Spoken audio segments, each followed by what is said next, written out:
For all you elk hunters out there, chasing turkeys is basically the same thing. I know the reaction you just gave me, but don't knock it till you try it, and don't try it without OnX. The Hunt app will not only help you find new areas on public ground, but I use it to find out landowner info to get permission on private ground that I see birds on as well. OnX Hunt has a special offer for you. Use code CAL to receive 20% off your membership at onxmaps.com/hunt and find more birds this spring. There's nothing like snook hook sets at dawn or catching a tarpon in the moonlight.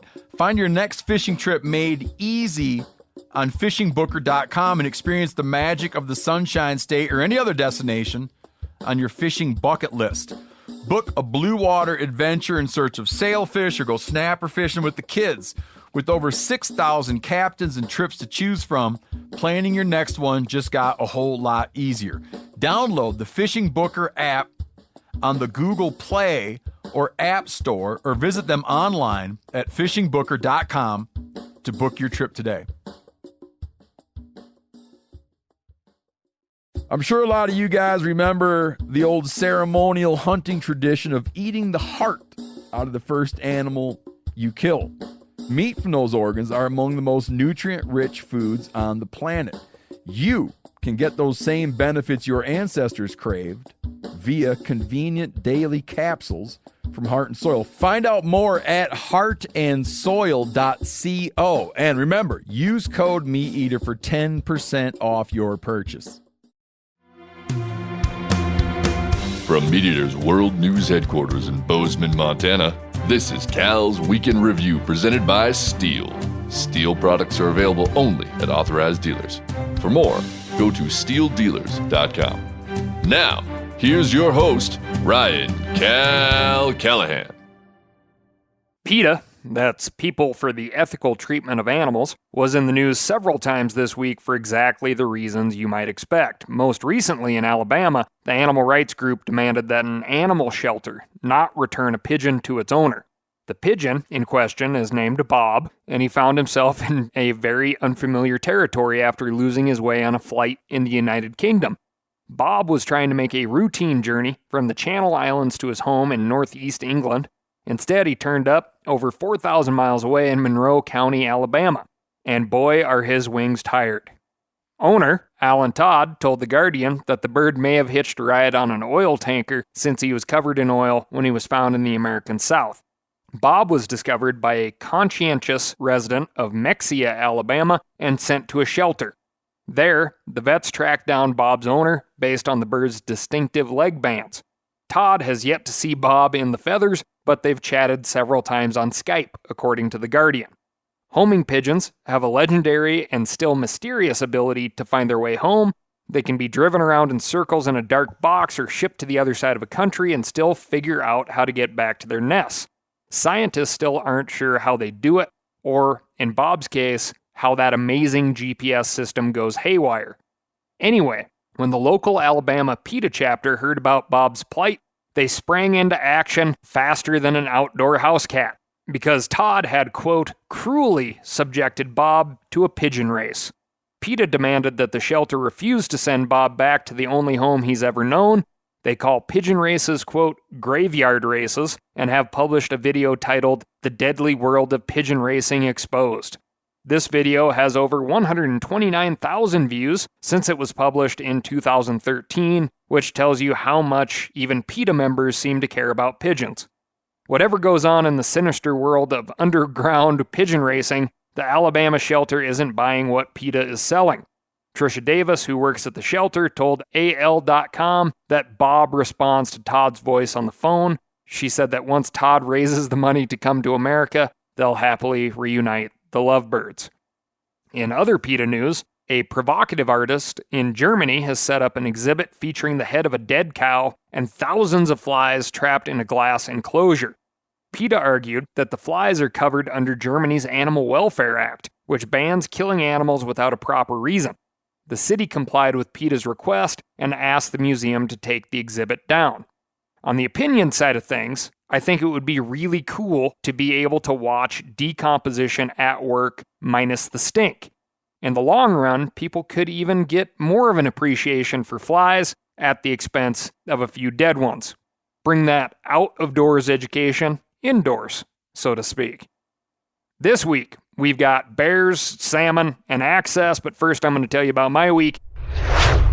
And my week is brought to you by Steel USA, makers of the world's most powerful chainsaws. I recently used a combo of steel equipment while helping to roast a feral sheep asado style in Hawaii. I cut wood into shape for the fire using a gas saw, then I used a battery-operated leaf blower to get that fire ripping hot. We found that you had to get a little moisture out of the koa wood before you could get to cooking. Also, side note, the battery-operated blower is a great way to cool yourself or friends down on a hot Hawaiian day. In fact, if I were in a more touristed spot, I feel like I could have sold my leaf blower services to sweaty folks headed to dinner. Don't worry, I'm not going to mention the obvious joke here. I'm currently reporting to you from the First Light headquarters in Haley, Idaho. The brand new open to the public storefront will be open as soon as you hear this. So come on over, check it out. You'll get a look at tons of new gear and be able to fill in any gaps in your kit for the next hunting trip. Moving on to the grizzly desk. On July 6th of last year, a California woman was killed by a grizzly bear after it dragged her out of her tent and broke her neck. In July of this year, the Interagency Grizzly Bear Committee released its final report on the incident. They concluded that the woman was the victim of a, quote, predatory attack by a habituated or food-conditioned bear. While some of the details will never be known for sure, the tragic report contains important lessons for anyone who wants to spend time in Grizz country. Leah Davis Loken, a 65-year-old woman from Chico, California, was taking a multi-day bicycle trip through Montana when she stopped at a campground located behind the museum in Ovando, Montana. Her sister and their friend were staying at a hotel, but Loken decided to sleep in her tent. On the night of July 6th, she was woken up by a grizzly bear sniffing around her campsite. She shouted. She woke up the couple sleeping at the site next to her. They scared off the bear together, and Loken decided to remove packaged snack foods and a large bag of lentils from her tent. Fun side fact for you, 90% of all lentils in the U.S. are grown within a 90-mile radius of Moscow, Idaho, and Pullman, Washington, in an area called the Palouse. The couple asked whether Loken wanted to sleep in the hotel, but she declined. The bear returned later that night. Investigators aren't sure what caused the bear to attack. The food had been removed from her tent, but she still had her toiletry bags, which had previously stored some berries. They think the Grizz probably smelled the berries and may have been triggered by movement, which, maybe, sure. I think the point here is that the bear was habituated enough to spend a lot of time in, for this area anyway, a highly densely populated area. Okay, it's a rural Montana town, but this is the epicenter of town. The bear ripped open her tent and dragged her about 8 feet. She was still partially wrapped in her sleeping bag, and the bear used its front paws to slam her into the ground. The medical examiner concluded that Loken's death was caused by multiple blunt force injuries of the head, torso, and right upper extremity. The neck had been broken, and the spinal cord severed, which meant death was instantaneous. Investigators found a can of bear spray that had been fully deployed underneath what was left of Loken's tent. They have no way of knowing how or when the spray was delivered, or if the bear spray actually hit the bear. We do know that bear spray has effectively stopped many documented attacks. In a compiled 20-year study titled Efficacy of Bear Deterrent Spray in Alaska, published in the Journal of Wildlife Management, spray was found to be over 90% effective. Again, that doesn't have much to do with this particular situation, as it would have been very difficult to aim and properly deploy while inside of a tent under extreme circumstances. After an attack like this, Montana Fish, Wildlife, and Parks is required to find the bear and kill it. It's clearly not afraid of humans, and the fact that it returned to the same campsite twice means it won't be deterred by the usual methods. Officials set out traps and searched the area for 3 days until they heard about a grizzly that had destroyed a chicken coop about 4 miles west of the attack. Agents set up near the chicken coop on July 9th and killed the grizzly when it returned. DNA evidence confirmed it was the same bear that had attacked Loken and was described as a young adult male weighing about 400 pounds. A tragedy like this one is a sobering reminder that even in residential and urban areas, we can't let our guard down. Grizzlies are expanding their territory and conflicts are becoming more common. When you're camping, your food preparation area should be more than 100 feet from your tent. All food, or anything you think could smell like food, should be locked in your car or hung at least 10 feet in the air. If a grizzly comes around, don't return to your tent that night, sleep in your truck, and think about moving sites the next day. Hunting season is just around the corner, and camping season is in full swing. Before starting your next adventure, brush up on bear safety techniques and make sure your bear spray hasn't expired. You can't prepare for every scenario, but you can give yourself a fighting chance if you find yourself face to face with America's largest predator. Now, if this story sounds really familiar, it's because we covered this one when it first came out, but it's worth bringing up again. This cyclist, in my opinion, was not being overly careless when you consider the fact that she was camping amongst people in the middle of a small town. The famous Trixie's Bar and its late-night parking lot crowd can be heard on summer nights from the scene of the attack. I personally would not have been too concerned or cautious if I were in Loken's bike shoes, which is again why the story is worth bringing up. All of western Montana is grizz country, and we need to be reminded of that. There's more people in the woods, more people leaving food around. The odds of bears becoming more habituated and more bold around people keep going up. Be careful out there. It's up to you to leave your campsites clean. Don't let bears think people are the source of food. Another fun fact for you, the museum Loken was camped next to is called the Brand Bar Museum. However, when it was established in 1897 by Henry Dixon and Charlie Young, they called it the Bucket of Blood. Moving on to the anti-hunter desk. This should go without saying, but bear spray should be used on bears, not people. One Vermont woman was apparently confused on this point when she decided to spray 3 bear hunters who had the audacity to drive down a road with hound dogs in their truck. 61-year-old Liza Nanny has been cited by Vermont game wardens for interfering with a hunter, simple assault, and disorderly conduct. She allegedly stood in the road as a bear hunter named Butch Spear, his friend, and his friend's son were driving to a location they planned to release their dogs. They hadn't stopped the truck or released any dogs, and Spear says he's never met Nanny before, but she knew who he was. She refused to move after Spear asked her to let them pass, and allegedly cursed them out and said, quote, a bunch of other things, according to Spear. The conversation escalated until Nanny took out a can of bear spray and sprayed all 3 occupants of the truck, one of whom was a minor. Spear drove away at that point, and the trio called Vermont State Police when they returned to cell service.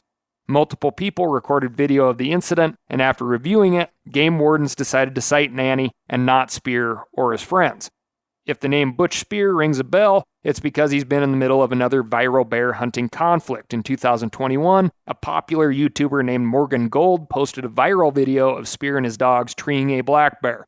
They didn't kill the bear because Gold asked them to leave his property, but Spear started receiving hate mail not long after. He hasn't backed down from his defense of bear hunting with hounds, which is probably why Nanny targeted him. Vermont's anti-bear hunting Ladies Coffee Club is incredibly active. In 2021, 2 other women in the same area were found guilty of hunter harassment after deflating the tires of a bear hunter's truck and releasing a German shepherd that attacked and severely injured a leashed bear hound. The women were fined a paltry $262 apiece for their crimes, which, unsurprisingly, wasn't enough to dissuade Nanny from executing her attack on Spear. Now, I gotta state the obvious here. The law is not going to fix public opinion for any type of hunting. That will always hang on the shoulders of hunters. It's a big job, and it doesn't sound fair. After all, there's plenty of things that are other people's activities that I don't really approve of or see the point of, but I'm not going to force them to defend it or threaten to take those activities away. Again, there's an opportunity to be proactive here. You're not always going to connect with people that don't like you from the get-go, but you'll never know unless you try. For all you elk hunters out there, chasing turkeys is basically the same thing. I know the reaction you just gave me, but don't knock it till you try it, and don't try it without OnX. The Hunt app will not only help you find new areas on public ground, but I use it to find out landowner info to get permission on private ground that I see birds on as well. OnX Hunt has a special offer for you. Use code CAL to receive 20% off your membership at onxmaps.com/hunt and find more birds this spring. Now, a lot of you guys are familiar with the old hunting tradition of eating, some organ, the heart or a chunk of liver off the first animal you kill. I had that when I was a little kid, and it was a big deal. Organ meats were always prized by frontier people who knew the importance of getting a lot of different minerals and nutrients. And as often is the case, those guys were onto something, because organs are among the most nutrient-rich foods on the planet. And you can get the same benefits your ancestors craved via convenient daily capsules from Heart and Soil, made exclusively from regeneratively raised, grass-fed, and finished cattle.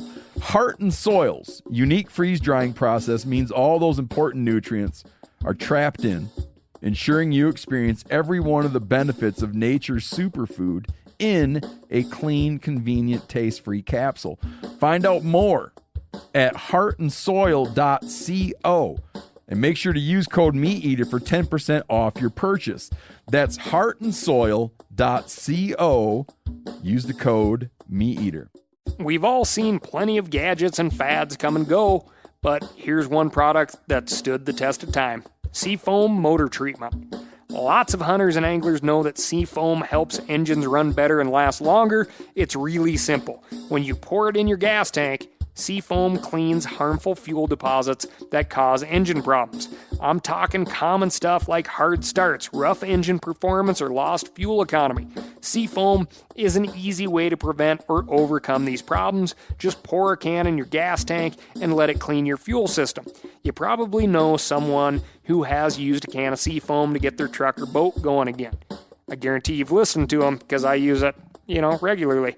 People everywhere rely on Seafoam to keep their trucks, boats, and small engines running the way they should the entire season. Help your engine run better and last longer.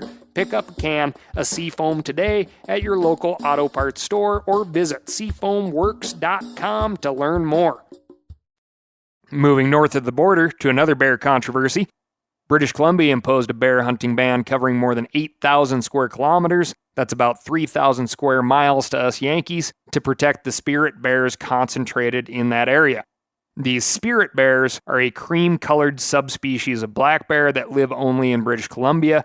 They're sacred to the First Nations tribes in the area, and it is already illegal to hunt them, but this latest ban prohibits all black bear hunting in the region to protect the bears carrying the recessive gene that causes the unique coloring.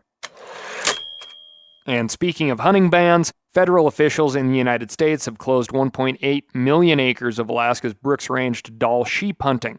The Federal Subsistence Board voted unanimously to close Unit 24A and 26B west of Sagavanirktok River.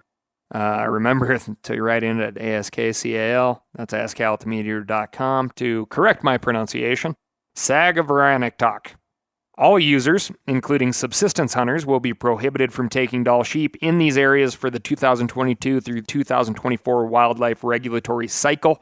The Subsistence Board justified the move as a way to protect declining sheep populations. However, the Alaska Department of Fish and Game opposed the proposal. They argued in a written statement that it will not result in a sheep population response because most of the sheep population range is outside the proposed closure area. While they agree that sheep abundance in the central and eastern Brooks Range has declined in recent years, they say it's due to weather, not hunter harvest. They also point out that the population still provides a harvestable surplus, so there's no reason to ban hunting altogether. They estimate that the central Brooks and eastern Brooks Range sheep population is likely between 10,000 and 20,000 sheep. They conclude, quote, the central Brooks and eastern Brooks Range sheep population declined due to weather, not harvest. Sheep population fluctuations of varying magnitudes and causes are not unprecedented in Alaska, and those populations have recovered. If you are a hunter or an outfitter up in this area, please write in and let us know your thoughts on the situation. We've been hearing lots of stories over the years of declining sheep populations in this area, and this is not the first time reduced hunting or even a hunting ban has been suggested. So if it's good or bad, please write in. Let us know your thoughts.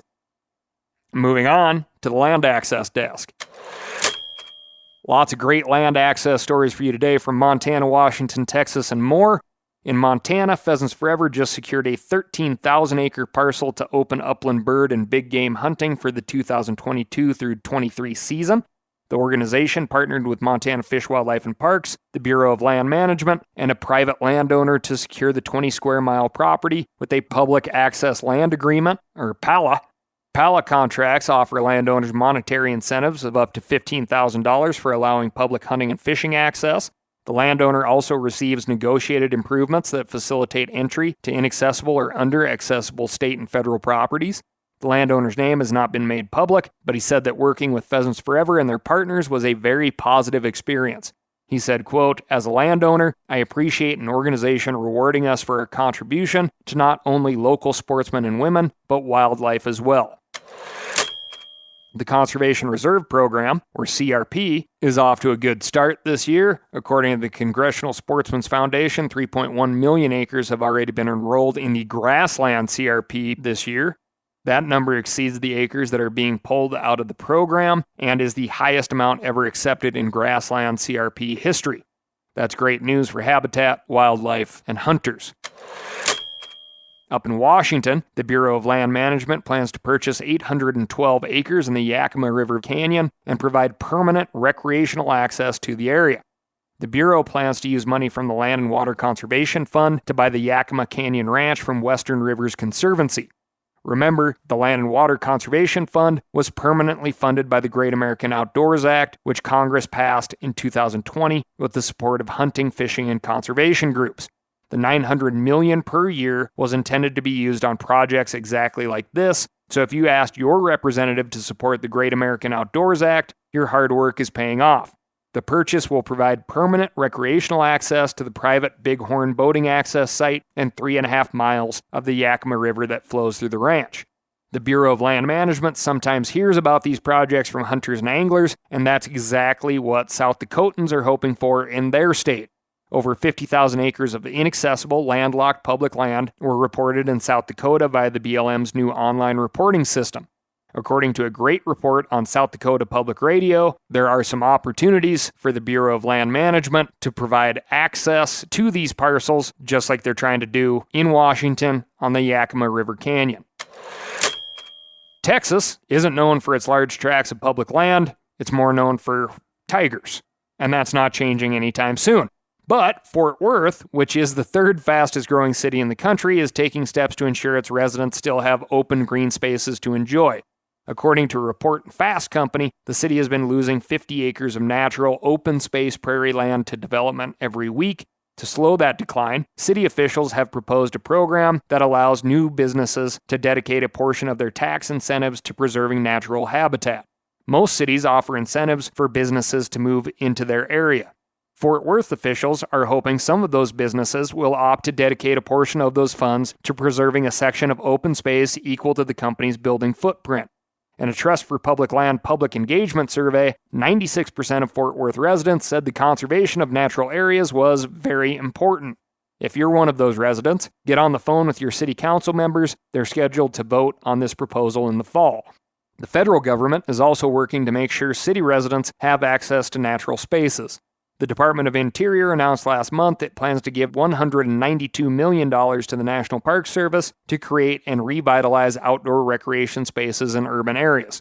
Their grant program is also being changed to make it easier for more cities to secure more funding for these projects. The city size cap will be decreased from 50,000 to 30,000 residents. Cities will no longer have to be in the census-designated urban area boundary, and the maximum grant amount is increasing from $5 million to $10 million. This money will be used to build things like hiking and biking trails, playgrounds, and fishing ponds. These sorts of urban initiatives might not get your blood pumping, but they're important for building and maintaining public support for larger public land initiatives. All Americans, including city slickers, should have access to natural spaces. We just need more people who appreciate the outdoors. Moving on to the salmon desk. Conservationists have been worried about the world's salmon population for several years, and the latest numbers from the Yukon River in Alaska don't look good. Thanks to Johanna Rosenbaum for sending this one in. It's the second lowest summer chum salmon run on the Yukon and the lowest ever Chinook salmon run. The subsistence anglers who rely on the salmon for a large part of their diet are hurting, and wildlife biologists aren't sure the Chinook can bounce back. Salmon conservation scientist Peter Wesley told public media last year's salmon run was numbered at 150,000. That was considered a really bad year. This year, there are only 40,000 Chinook in the Yukon, even after biologists implemented conservation measures. Summer chum are also struggling. Christy Gleason, the fall manager from the Alaska Department of Fish and Game, said that she expects that subsistence fishing for fall chum will remain closed on the whole Yukon for the second season in a row. Usually, these subsistence fishermen can supplement their food stores with chum when the Chinook aren't doing well. This year, they're being forced to purchase expensive store-bought food or rely on food stamps to get by. They're also contending with a larger presence of grizzly bears. At this time of year, the bears are usually getting fat on salmon, but because they can't find salmon, they're already turning to dumpster diving. Chinook salmon in Alaska have been on the decline since about 2007. With few exceptions, every run is below the long-term average, which has necessitated stricter fishing regulations. The causes of this are complicated, and scientists are still working out the details. Logging, dams, pollution, climate change, overfishing, and predation all play a role. Whatever the reason, fishermen in Alaska, subsistence, recreational, commercial, and otherwise, are hoping things turn around quickly. Moving on to the ancient turkey desk. Archaeologists working in Kentucky believe that some indigenous settlements managed their turkey and deer populations for health and longevity. One settlement, known today as Fox Farm, was occupied for a relatively long period of time from 1300 to 1650 AD, while most settlements depleted the area's natural resources and moved on. Archaeologists believe this settlement lasted for over 300 years due to their savvy wildlife management practices. An excavation of the area revealed far more male wild turkey bones than female turkey bones. This suggests that much like today's hunters, those Fox Farm hunters selected for males. This contrasts with other nearby sites where about the same number of male and female turkey bones were found. The tribe also appears to have managed their deer herd. Evidence shows that Fox Farm hunters tried to harvest deer over the age of 2.5 years, which helped sustain the local population. The big question, of course, is, did they have a measurement system for spurs, beard length, and horn growth? Were they judging antlers off of gross scores, or were they taking deductions? Hopefully, these archaeologists and anthropologists stick with it until we know the answers to these hard-hitting questions. Until we get those facts, all we'll know is that these people occupied the same settlement for longer than the United States has existed. Moving on to the cat desk. I can't end today's episode without giving a shout out to all of you who sent me the story about the Polish institute that declared house cats an invasive species. If you didn't see this story, a biologist at the Polish Academy of Scientists raised some hackles last month when he officially labeled cats a, quote, invasive alien species. The Academy's database of invasive species contains 1,787 animals, one of which is now the furry, sometimes lovable, Felis catus. Bravo, Poland! One country down, 192 to go. That's all I've got for you this week. Thank you so much for listening, and remember to write in to ASKCAL, that's AskCal at themeateater.com, and let me know what's going on in your neck of the woods. Also, don't forget to check out SteelDealers.com and find a local knowledgeable steel dealer near you. It's hunting season. Keep those roads and trails open with a clean, quiet, battery-operated steel chainsaw that you can tuck underneath your seat, not get gassed out when things spill everywhere. That's what I do. It keeps me happy. Thanks again, and I'll talk to you next week.